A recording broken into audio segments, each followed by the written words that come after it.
যাদের যাদের মন খারাপ, ঠিক আছে, তারা রাত 12টা নাই, 1টা নাই, 2টা নাই, সাগর পাড়ে চলে আসেন। পরিবেশটা ওয়াও ভাই।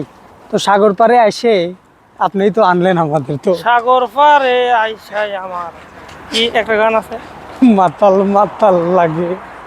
মাতাল লাগে না, কারণ সেই বিভোরে আমরা এখনো যাইনি। আমার পিছের পরিবেশগুলো দেখেন, এসে একটু ভালো লাগতেছে। মন খারাপ থাকলে সবাই সাগর পাড়ে বা এদিক সেদিক ঘুরতে যায়। সুন্দর। আমার সামনে দেখেন, ওয়াও একটা পরিবেশ।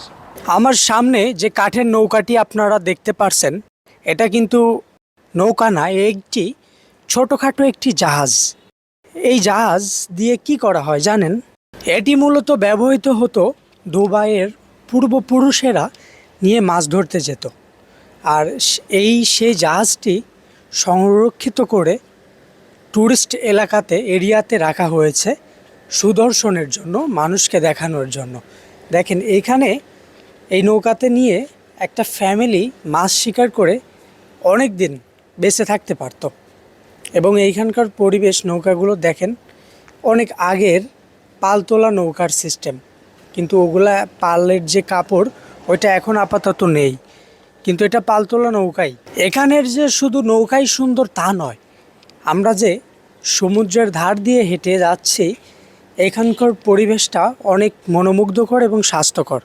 দেখেন পাশে সমুদ্র, বড় বড় নৌকা জাহাজ থামানো, পাশ দিয়ে রাস্তা হাঁটার জন্য। আমার সামনে দেখেন আরও একটি স্টিমার, এটা অনেক সুন্দর। দেখেন যখন মন খারাপ থাকবে তখন নদীর ধারে বা খোলা আকাশের নিচে বা সমুদ্র পাড়ে এইরকম জায়গায় ঘুরতে বের হয়ে পড়বেন। দেখেন আমরা কিন্তু সবাই ব্যস্ত মানুষ, আর আপনি যতদিন এই পৃথিবীতে বেঁচে থাকবো ততদিন আমাদের অভাব এবং ব্যস্ততা আমাদের পিছু ছাড়বে না। সো আমাদেরকে কি করতে হবে? এই অভাবের মধ্য থেকেই এবং ব্যস্ততার মধ্য থেকেই আমাদেরকে ঘুরতে হবে। কারণ বেশি বেশি ঘুরলে আপনি নতুন নতুন পরিবেশের মধ্য দিয়ে যাবেন এবং নতুন এক্সপেরিয়েন্স হবে আপনার, এবং নতুন পরিবেশ সম্পর্কে নলেজ পাবেন বাস্তবিক। আরও উপকার আছে, আপনার ঘুরলে পারে মন ভালো থাকবে, মন ভালো থাকলে হার্ট ভালো থাকবে, শরীর ভালো থাকবে। এক কথায় ঘোরাঘুরি করা ভালো। আর যারা দুবাইয়ের মধ্যে আছেন তারা কিন্তু শারজা রোলাতে এই ব্রিজে ভ্রমণ করতে পারেন। ওয়াও একটা পরিবেশ।